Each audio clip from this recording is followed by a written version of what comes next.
H D. Kumaraswamy ಅವರು ಬರೆದಂತಹ ಪತ್ರದ ವಿಚಾರಕ್ಕೆ ಗೃಹ ಸಚಿವ ಜಿ ಪರಮೇಶ್ವರ್ ಅವರು ಕೂಡ ಮಾತನಾಡಿದ್ದಾರೆ. ಪಠ್ಯದಲ್ಲಿ ಭಗವದ್ಗೀತೆಯನ್ನು ಸೇರ್ಪಡೆ ಮಾಡಬೇಕು.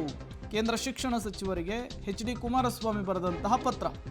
ಬೆಂಗಳೂರಿನಲ್ಲಿ ಗೃಹ ಸಚಿವರು ಇದೇ ವಿಚಾರಕ್ಕೆ ಸಂಬಂಧಪಟ್ಟಂತೆ ಮಾತನಾಡಿದ್ದಾರೆ. ಅವರಿಗೆ ಏನು ಅನಿಸಿದೆಯೋ ಅದನ್ನು ಹೇಳಿದ್ದಾರೆ. ಕೇಂದ್ರ ಸರ್ಕಾರಕ್ಕೆ ಪತ್ರ ಬರೆದಿದ್ದಾರೆ.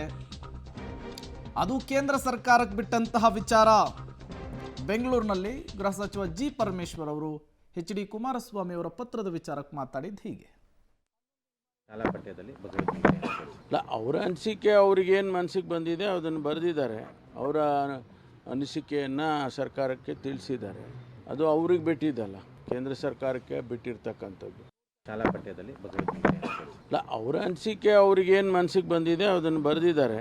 ಅವರ ಅನಿಸಿಕೆಯನ್ನು ಸರ್ಕಾರಕ್ಕೆ ತಿಳಿಸಿದ್ದಾರೆ. ಅದು ಅವ್ರಿಗೆ ಬಿಟ್ಟಿದ್ದಲ್ಲ, ಕೇಂದ್ರ ಸರ್ಕಾರಕ್ಕೆ ಬಿಟ್ಟಿರ್ತಕ್ಕಂಥದ್ದು. ಶಾಲಾ ಪಠ್ಯದಲ್ಲಿ ಅವರ ಅನಿಸಿಕೆ ಅವ್ರಿಗೇನು ಮನಸ್ಸಿಗೆ ಬಂದಿದೆ